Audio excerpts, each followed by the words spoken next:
Hello and welcome to another edition of the Hitting the Hardwood Podcast, your home for all the latest Minnesota Lynx and WNBA news, analysis, and coverage. Thank you for tuning into another episode. I'm your host, Mitchell Hansen, and it's kind of weird right now with the Olympic break, the WNBA season on pause, but it's a really fun time to see the Olympics take place in Paris. As we're recording this, the Olympics have just gotten underway, and the play will be taking place in Paris for the next couple weeks, which will be a lot of fun to see all the countries come together, see everybody come together in Paris and compete. And that includes, obviously, women's basketball. If you're interested, I have a new story at Winsidr.com kind of previewing the Olympics and which WNBA players are participating in both 5-on-5 play and 3-on-3 play. And you can see that, like I said, at Winsidr.com. But as we get into Olympic play, as we kind of take a pause of the WNBA season, I'm really excited about the guests that we have this week to talk about what's taken place in the WNBA season so far. Talk a little Olympics. We talk a little bit about a few teams in particular in the WNBA, that being the New York Liberty and the Minnesota Lynx. And I'm really excited to be joined by Myles Ehrlich, who I have the pleasure of working with alongside at Winsidr.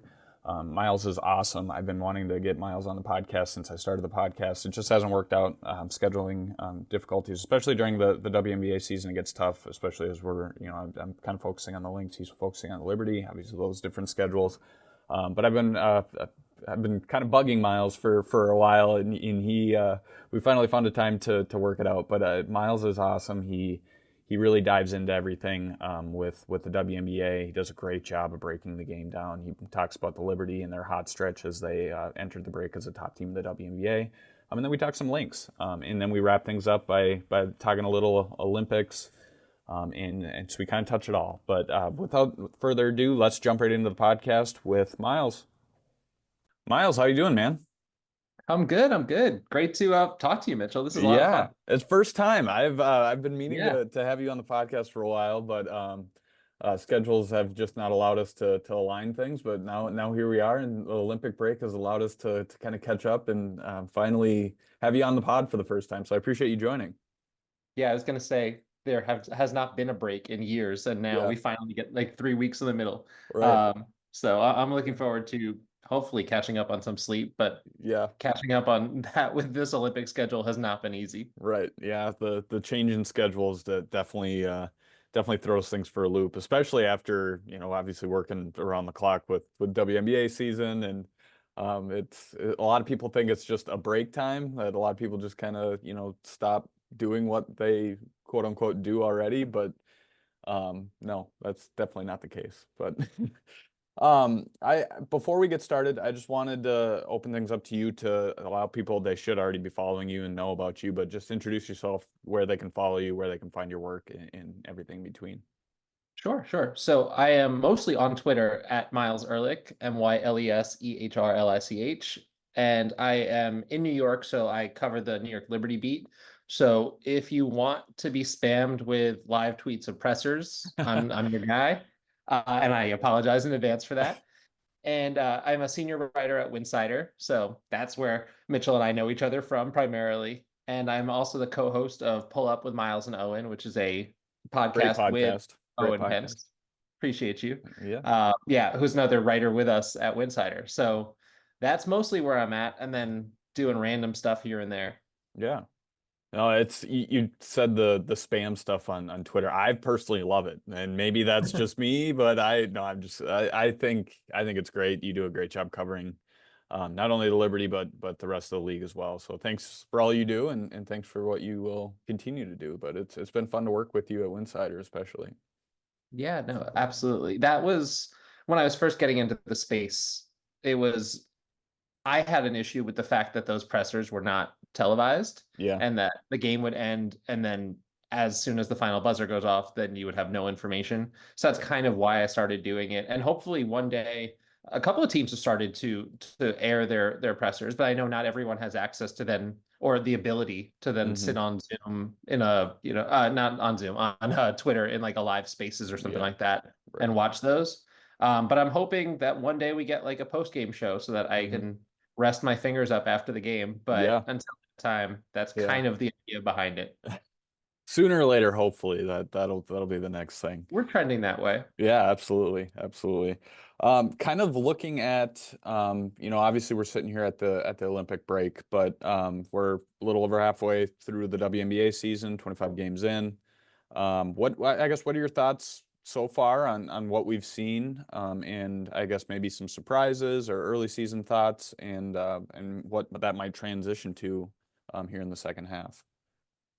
Yeah, I think when we look at the standings, it's weird that we get to this break and there aren't as many surprises as it feels like there were a month into the season. It feels like things have kind of leveled out to a certain extent. Yep. Part of that, we saw Vegas's slow start, but that was to be expected with Chelsea Gray out, and then she comes back and they just go on a run. I think we saw that slow start from Indiana, who back-to-back first-round picks, we thought, okay, they're going to take a leap, and then they have those 11 games in 20 days and they start slowly, but then they've kind of figured it out a bit. So now it's weird that we hit this Olympic break and there aren't too many surprises. I think Chicago has been a pleasant surprise. If the season ended today, they would be in that last playoff spot. Atlanta, I had higher, and whatever's going on in Dallas, obviously injuries are the most of it. But in terms of what that top half is, I think that the parity this year, last year, the conversation just felt like Vegas and New York and then a huge gap. Now I wouldn't be surprised to see either of those teams pushed, and obviously in Vegas's case, fighting for home court more in the second half. So I think it's a season where 4 or 5 or 6 teams really can see themselves get all the way to the finals. Right. I think to your point, like the last few years, it was kind of a foregone conclusion that, Vegas and New York would be, the top 2 teams, or that they would meet in the finals or whatever the case may be. Kind of similar to what, it used to be with like the Minnesota Lynx and Los Angeles Sparks. And I think that part of the kind of, like you said, the parity and kind of the things kind of evening out as we've moved along with the season, or the season has moved along, is that a lot of teams are figuring it out. Seattle's figuring it out. Minnesota obviously got off to a strong start, but they're still a solid team, and it's fun and it's great for the league that that's happening, just because it's not just a 2-horse race, or it's not just top heavy or whatever it may be. But you could really see, like you said, you could see maybe 4 or 5 teams that could upset New York, could upset Las Vegas or something in the playoffs, and kind of make a run if they stay hot, or if they get on a hot run. But it's been a fun year so far, and also it's interesting to see the interest in the WNBA grow this year too, which is an important thing. It's a great thing. Regardless of why that's happening, or who that's because of, or who, a couple players that might be a part, are playing a big part in that, or whatever. But it's great for the league. I know I talked to somebody inside of the Lynx organization here the other day, and they were, or last week, and they were saying that, this year is a record year for them. They're going to break records in ticket sales and merchandise sales and corporate sponsorships and partnerships and that kind of stuff. And I know that's not just happening with the Lynx. I mean, that's happening league wide. We've seen teams move to different venues, and it's just great to see the continued growth of not only the WNBA, but women's basketball at the same time. But I guess from just on that point, yeah. I was just going to say, on that point, anecdotally, what I see in New York is last year they would sell the 100 sections, and when that sold out, they would open up sections into 200s. Same thing with the And Lynx, last year, the only time that happened last year was when BG and Phoenix came, when the Aces came, Camp Day, and then the playoffs. Yep. This year, every single game has had 200 sections open.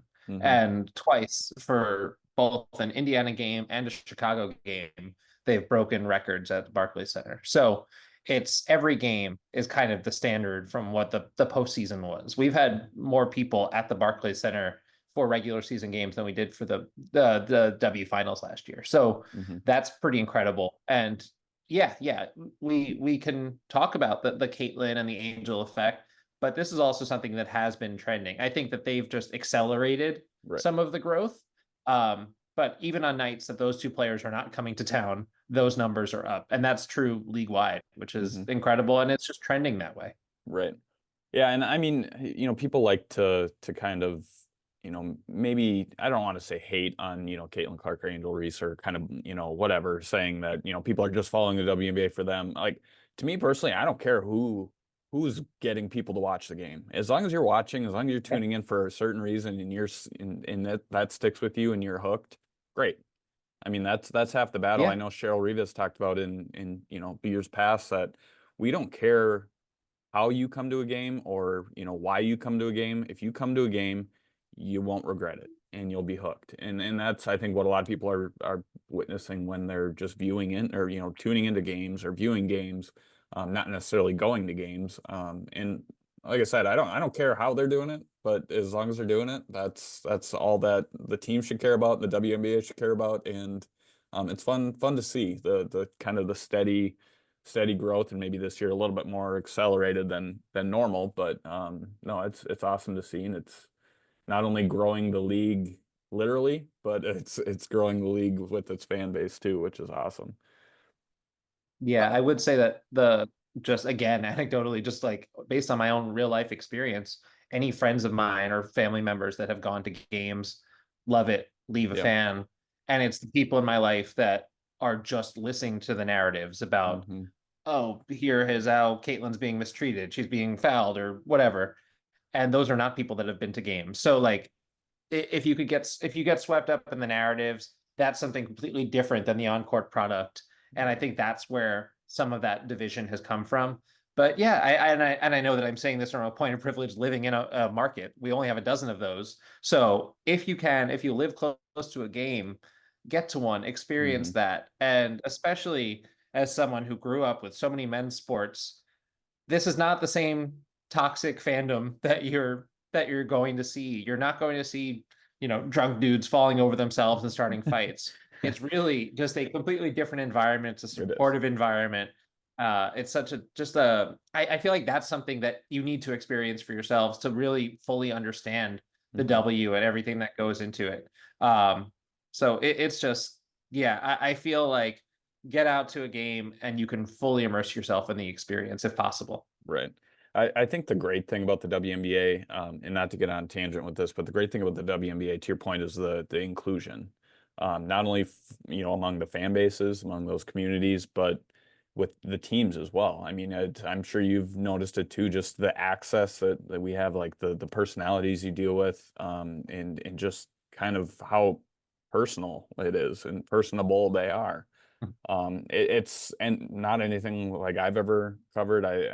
Well, probably 6 years ago or 7 years ago, and this isn't a knock on the Timberwolves, but I did some NBA stuff when I worked for the Timberwolves and Lynx, and it's just completely different. Like it's just the NBA and the WNBA is equal as some people may think that they are as far as what they do. It's just a completely different environment, both in the arena and just being around the teams. And like I said, that's not a knock on the NBA, but it's Yeah. been unlike anything I've ever experienced, and that's a good thing. But Yeah. and Because that's the for better thing. or worse, yeah. Yeah. I Yeah. was just gonna say for better or worse, these women, these athletes are still advocating for themselves and Right. trying to find this coverage, which means Hmm. that us as journalists in this space have more access, have more room to build those connections where Hmm. anyone who's made it to the NBA for the most part has kind of already found a separation from the general population, right? Like Hmm. they are millionaires if you're in the NBA. Everyone knows their stories. They're being told everywhere. They've been touted at every Hmm. level to that Right. point. So it makes sense that there might be a little bit of separation. Plus, there are just so many people. There are so many Hmm. people in that space, so many people vying for access that it just feels impossible. Right. And that's not a knock on those players. If you're seeing 150 new faces every week, Hmm. right? People coming out full rooms at every city that you go to, it's much harder to establish those connections than it Right. is on the W side. Yeah, absolutely. No, I totally agree. When it comes to the play on the court again, kind of circle back to this a little bit. Has there been anything that's kind of stood out to you, or maybe something you didn't expect that has happened so far? Whether that's maybe the interest, something specific with a team, maybe an early surge, or kind of struggles? Anything in particular that really stands out to you that you weren't expecting? Good or bad?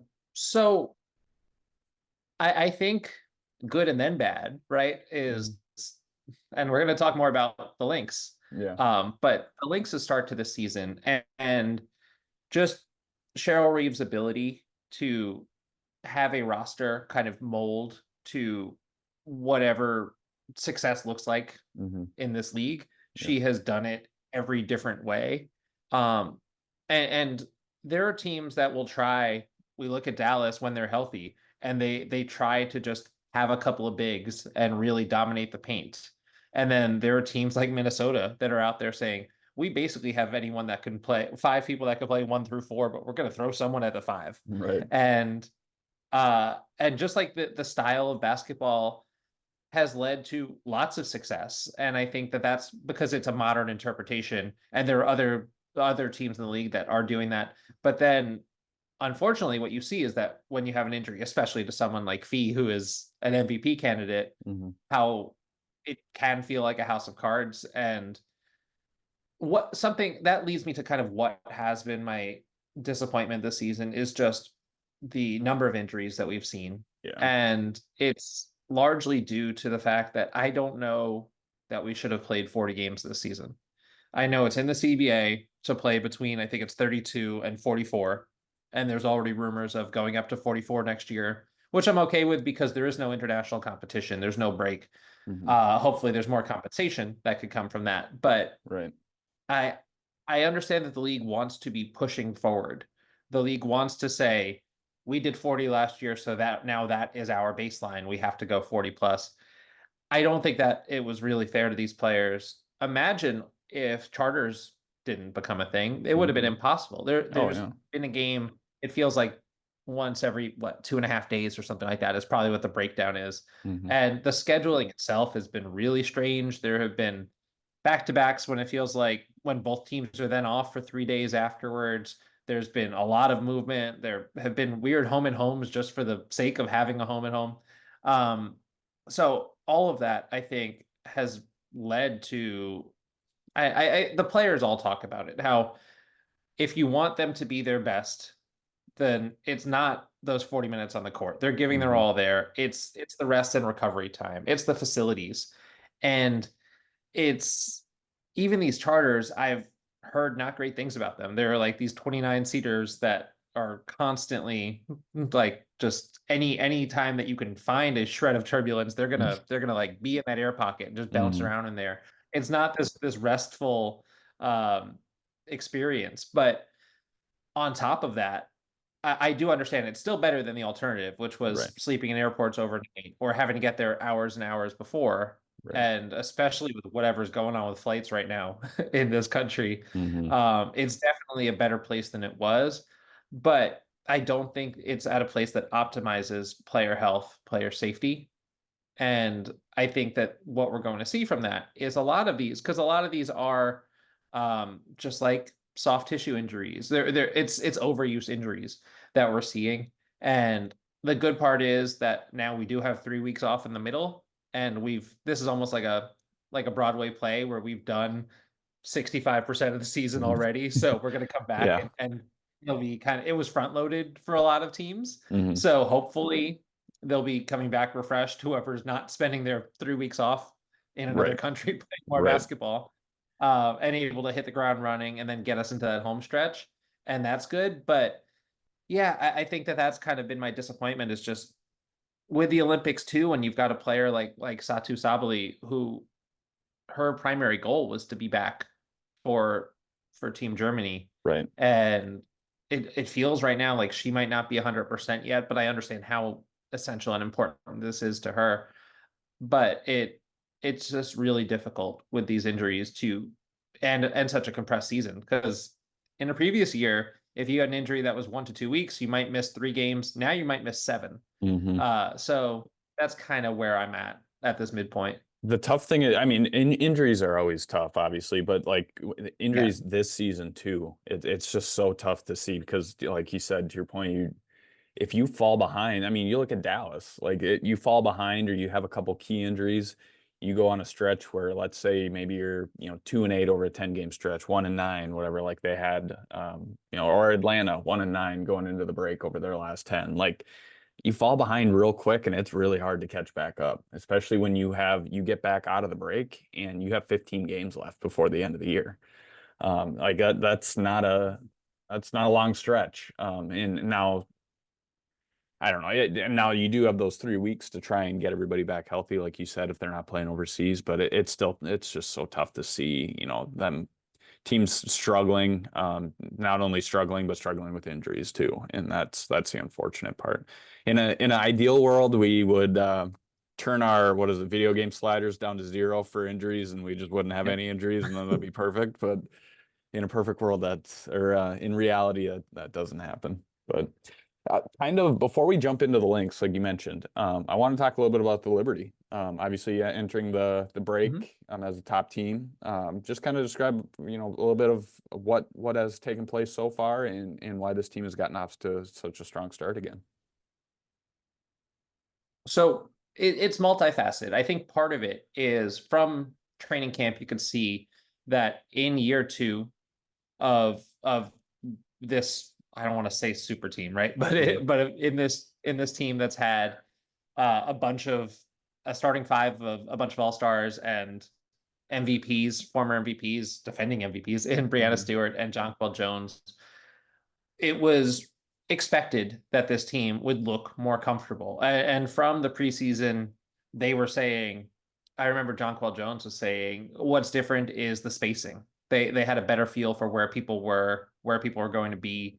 And what the offseason was, a lot of Liberty fans were disappointed because it comes off of signing JJ, signing Stewie, signing Sloot. And then this year they were signing fringe pieces. They were basically retooling almost the entire bench outside of Kayla Thornton and Niara Sabally.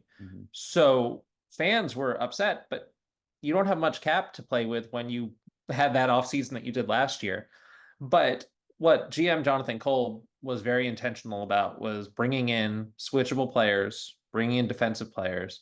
And that is really what has helped, because we were just talking about injuries. And for the Liberty to be 21-4 and to have long stretches this season without Benijah Hamilton, Courtney Vandersloot was out for a while. And then their last couple of games, they didn't even play Brianna Stewart and were able to get some wins. That says a lot about the depth, about the plug and play, where Leonie Fibic has been really good. Niara went down for a while too. So that was their backup 5. And then they had to get creative with Kayla Thornton in there a bit, Stewie in there a bit. Kennedy Burke played some at the 5, and she's basically a guard. So they've been able to kind of mix and match. And I think that has been something that other teams have really struggled to do. And it's something that probably will help them on the back end once they get to the postseason, because yes, your rotation will shorten up, but having everyone have had that time, those reps, those big moments, that I think maybe 9 or 10 players have now played large stretches of a fourth quarter, because Ivana Dojkic finished a fourth quarter a couple of games before the break too. That will just have them ready to go, whomever is on the court in postseason time, or if there's an injury, if there's foul trouble, they're in a good position to step up. Do you think, and this goes for every team, I think, well, it does go for every team, but do you think that the Liberty will be impacted at all by, that 3-week break? You see teams get off to hot starts, or maybe teams that are struggling and have the reverse effect. But do you think that, they're veteran heavy to the fact that, they should be able to, kind of, get ready and get back into shape, regardless, or maybe within a couple games. But do you think that that'll have any impact on, coming out of the break, or, having this 3-week, 4-week break, whatever, maybe almost a month break, going into the final stretch of the year? I think it goes player to player. Like you said, there are a lot of vets. Right. It's a little bit nerve-wracking to have seen Niara Sabally went down with an injury. No idea what the severity is. So with her just coming off of a separate, she took an elbow, I think, from Leo in the game for Germany, but she had been out with a back injury. So you want her to be healthy coming back, and that's a fear, is it's just more mileage on these players. Right. For Team USA, it's Brianna Stewart and Sabrina Ionescu. I think this might be a good thing for Stewie, who has struggled with her shot this year, where the spacing will be even better on Team USA. She can kind of get her looks wherever. The way Sabrina plays, she's built for international ball because she's such an unselfish player. She's willing to knock down the open three, but she's basically there as a guard, as a facilitator, not playing heavy minutes. So I think that this is a great thing for her to stay in rhythm. It's really the players that aren't going to be doing much. Benijah Laney-Hamilton underwent a knee clean out, so she's out 4 to 6 weeks ahead of the 4 weeks off. So for her, depends when she comes back. Courtney Vandersloot is still kind of working her way back into game shape. So I think that this is probably a good break for her. Otherwise, the rest of the team is rolling. So, like, do you want to have a break? Right. Except that they were a little bit banged up. So, yeah, even if they start slow, at this point, they entered the break 2.5 games ahead of Connecticut for the 2 seeds. They have a little bit of space there, and they have the tiebreaker there as well. So, yeah, it's when you're playing well, you don't want the break to come, but they were playing well despite being shorthanded. So even if they start a little bit slow, what they were able to do without missing a couple of starters for that last stretch of the first half, I think gives them the space to come back and stumble a little bit, even if they have to. I that kind of feeds into, I wanted to kind of transition into Lynx talk here, but that kind of, it's kind of similar to the Lynx, where I view Napheesa Collier playing for Team USA as I mean, she missed the last however many handful of games or whatever leading up to the break with a foot injury, but having her back healthy, I think kind of getting back into a groove of things will definitely help the Lynx, once they get out of break. And then everybody else is basically, with the exception of Bridget Carlton and Alana Smith, who will get a decent amount of playing time for both of their respective countries. The Lynx don't really have anybody else that's playing, which I think is a good thing, especially with the fact that they started off a little bit strong. Well, they did start off strong, and then they kind of dipped a little bit right before the break. Part of that is because Napheesa Collier was injured, like I mentioned, but it's interesting to. I go back and forth with a lot of these teams. Like, you look at New York, it's like, okay, are they going to be able to stay up there? And then you look at a team, maybe below them, or like let's like I said, the Lynx. You could look at it the other way, like, okay, this break is coming at the perfect time. They can just kind of regroup, get everybody healthy, and hopefully hit the ground running again. But it's interesting. It's so weird to have a 4-week break. We've talked about this, but it's just so odd to just all of a sudden stop, and then you gotta transition to something else, and then you transition back, and then you got postseason and all of that stuff. But when it comes I'm most interested, actually. Yeah, sorry, go ahead. I was going to say, I'm just most interested in Connecticut making that trade for Marina Mabry right before this break, because this is the perfect amount of time for her to sit with the playbook for 3 weeks and really acclimate, get in the gym, because she's not playing. So like that works out perfectly, because normally you're just learning on the go. She basically has almost like a little training camp ramp up that she can get prepared, and I think that's pretty awesome. Yeah, absolutely. Talking a little bit about the Lynx, you mentioned it a little earlier, but obviously they got off to that strong start. What have your thoughts been on the Lynx and what they've kind of been able to do this year? So the biggest thing for me, and you talked about Smith, but it's Courtney Williams. Adding Courtney Williams to this squad, and it was kind of a running joke for a few years that they would break camp without a point guard. And then inevitably get off to really poor starts, and then sign somebody or find somebody, whether it was Leja or Mojef or even elevating Crystal Dangerfield.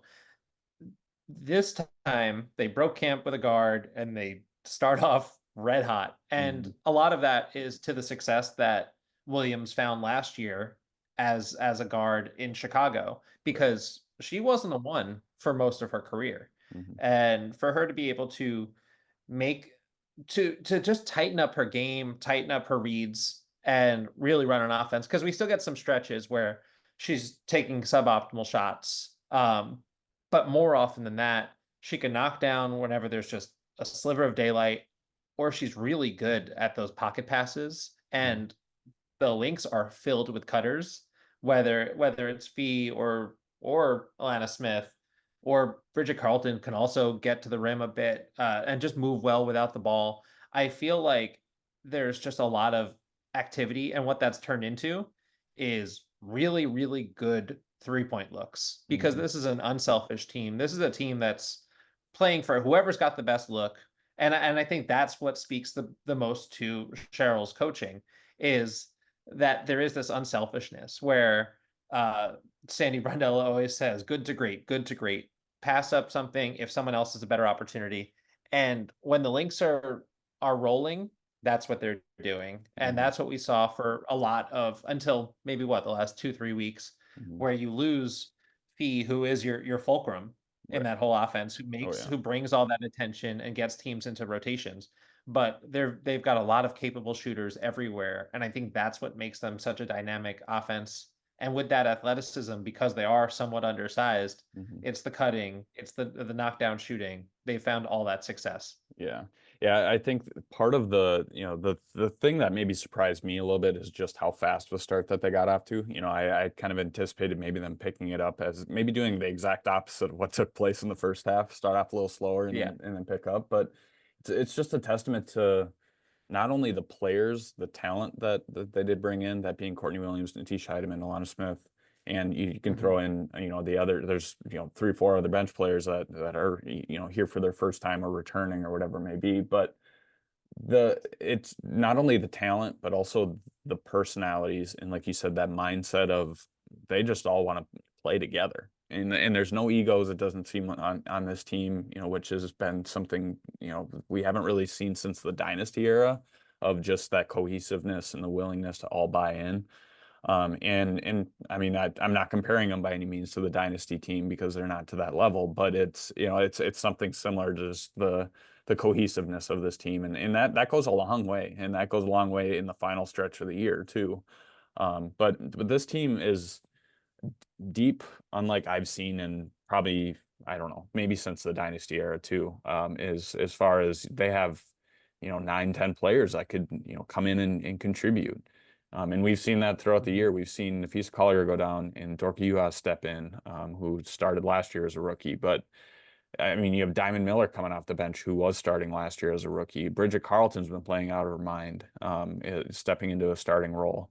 Not to mention, Nafisa Collier and Kale McBride, 2 all-star seasons, and Fee, up there in the MVP conversation again. And then you have the bench. I mean, their bench has just been stepping up. It seems like a new player each night. It's a interesting team. I did not expect them really either to be as solid defensively as they are. And that's something that surprised me a little bit.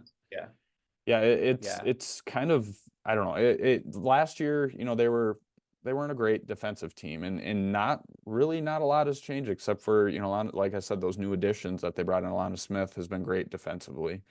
Courtney Williams obviously helps. Natisha Heidemann coming off the bench. I mean, they've just made a commitment since day one of training camp to improve defensively, and obviously to shoot a lot of threes, which is what they're doing on the other end of the court as well. But what they've been able to do defensively has surprised me probably the most so far this season. What I've seen from them defensively, because like I said, they're not the biggest teams, that are not the best rebounding teams. They need to get stops. They need to get into passing lanes. And this is really, to throw another cliche at you, but it really is defense on a string. They rotate better than any team that I've seen in the W this year. A lot of times when defenses get into scramble mode, it feels like there's an offensive advantage. But more times than not, the Lynx seem like they are anticipating, and people are making those rotations before the ball's even swinging, so that they're recovering so well. And then all of a sudden, what should be a disadvantage is an advantage, because the offensive players are like, okay, we know where the next pass is supposed to go with the defense. But if you're there already, all of a sudden it's a tip pass, it's a steal, it's knocked out of bounds and a reset. And they just kind of wear you down in a way that we've seen from Connecticut, I think, the last couple of years. That's probably the best comp I can make there. But just that athleticism, that switchability, and that communication has been there pretty consistently. And we see it in the in the turnover numbers. We see it in the field goal percentage against. So it's not in the, the sexy like rebounding stats where your first and rebound rate, just having a couple of huge players inside, but it's that you're forcing bad shots. And when you're forcing bad shots, that's when you're also getting into the open court. And that's when Courtney Williams, the open court, is one of the scariest things if you're an opponent in basketball, because she could pull up from literally everywhere. Yeah. She's always knows where everybody else is. And I think that's where they get the most dangerous. And and then you have K-Mac trailing on the far wing. Good luck. She can set her feet like nobody else and just get that shot up so quickly. Yeah. They're a fun team to watch. I mean, it's always been a team that, and you could say this for a lot of teams, but their defense sets up their offense. But this year especially, that has been the case. They like to run, to get out in transition. They like to cut, like you said, cut and dish and hit the open three, which is something that they've really have tried to address with their additions that they've made, just because that fits Nafisa Collier so well. Every move that they've made has branched off of what Nafisa Collier can do and what she does well. And it like kind of goes back to what you were talking about earlier with Cheryl Reeve and just the job that she has done and that front office has done, in bringing in players and continuously looking for new pieces and kind of making moves as needed to fit that roster that year. This year, maybe it's a little bit more proactive than what we've seen in past years with kind of making some in-season moves, but it's what they've been able to do with that roster and just kind of changing it on the fly is kind of been remarkable, and to stay competitive during that stretch too. I mean, I think it's absolutely. It's been a great job coaching and front office wise, with that organization. When it comes to just to kind of wrap things up, Olympics, is there anything that you're looking forward to in the Olympics? Any in particular thing you're looking forward to, or you just looking forward to some USA dominance once again? I mean, from the basketball side, that's what I'm hoping for. I'm just hoping that they blow everybody out by 30 points and that nobody gets hurt and they can all play 10 minutes apiece or whatever, and we can just chill. And for personally, I'm just looking forward to learning obscure sports and watching random stuff when I'm in that delirious state at like 5 a.m. and I'm like, all right. I mean, the other day I was watching skateboarding and had that moment where I was doing the math on a 13-year-old skateboarder who was born in like 2011, and I'm just sitting here crying at 5 o'clock in the morning. But in terms of basketball, also just kind of keeping up with the international competition and just seeing this continued growth as basketball really is a global sport, and that's true on both the men's and the women's side. So for a lot of these international players, they opted out of the W this year, so we're getting to see them really for the first time in months, and I'm excited about that, and just kind of hoping everyone gives their best, because this is such a cool accomplishment to be representing your country at the Olympics, and everybody has so much pride about that. And it's awesome to just see them as competitors in this like small tournament style play where everything is ramped up to 100, because point differential or group play, whatever, everything matters so much. It's just so cool to see everybody, every country come together for the Olympics. I think that's awesome. Regardless of politics, what's going on in the world, it's cool to see everybody kind of put all that aside and come together in competition. And it's regardless of if it's basketball or foosball or bean bags or whatever it may be. If they're swimming, it's still just fun to see them all come together and play. But it's a fun time. It's a fun 3-4 weeks, whatever, or a couple weeks, whatever it ends up being. But it's always a fun time to watch the Olympics. But absolutely loving it. Well, Myles, I appreciate you joining. I appreciate the conversation, WNBA, and diving into the Liberty and Lynx with me a little bit. And we'll definitely have to do this soon. We'll do it sooner than what we did from the whatever almost 2 seasons that I haven't had you on. Hopefully, we'll have you on sooner or before 2 seasons from now or whatever. But I appreciate you joining. Thanks so much, Mitchell. Yeah, we'll talk to you soon. Thank you once again to Myles for joining the podcast this week. As I mentioned, Myles is awesome. Myles is so insightful. I could probably talk to him for a couple hours. He is, like I said, very knowledgeable about the game. He knows everything about almost every team, and he does a great job of covering the Liberty. So if you're interested in following the Liberty, especially as we hit the home stretch of the regular season, entering the playoffs, Myles is your guy. You'll see Myles all over the place, not only at Winsidr. Check out his podcast, as he mentioned at the beginning of the podcast recording. And then you can also, you'll see him all over social media. I mean, he's always on making TV appearances, just because he is such an insightful, personality, great person himself. I'm lucky to have him on. So I'm lucky to work alongside him as well. So thank you once again to Myles. I really appreciate you joining the podcast this week and offering us your insight.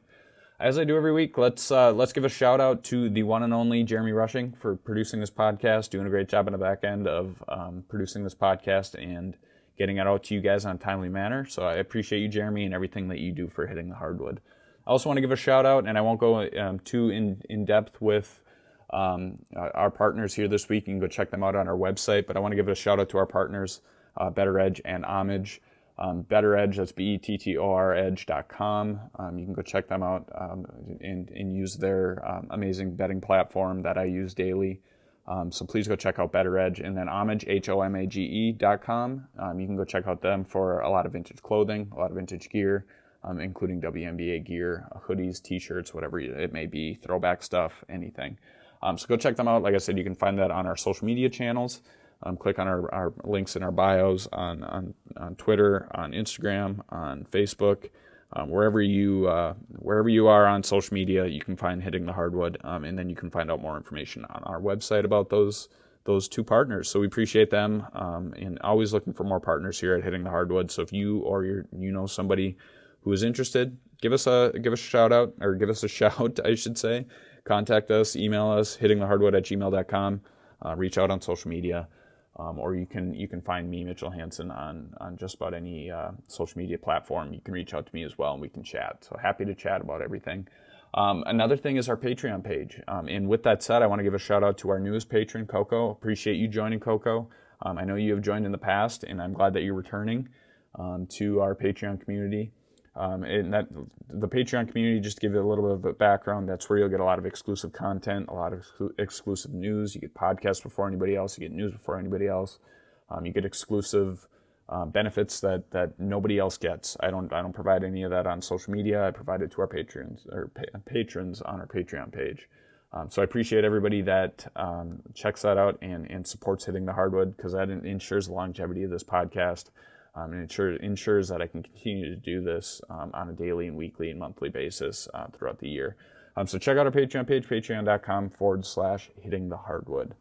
With that said, I really appreciate you guys joining and listening to this podcast again this week in a kind of a unique podcast with the Olympic break and the no WNBA action taking place. But we'll continue churning out this podcast every other week like we have done all year long. In our next podcast, we'll be talking about the home stretch of the year with the Olympics drawing to an end or drawing to a close, or at least coming near to an end. And we'll start previewing the final 15 games of the regular season and the postseason. So enjoy the Olympic break, enjoy the Olympics, enjoy all the competition that's taking place overseas in Paris, and we will talk to you guys next time.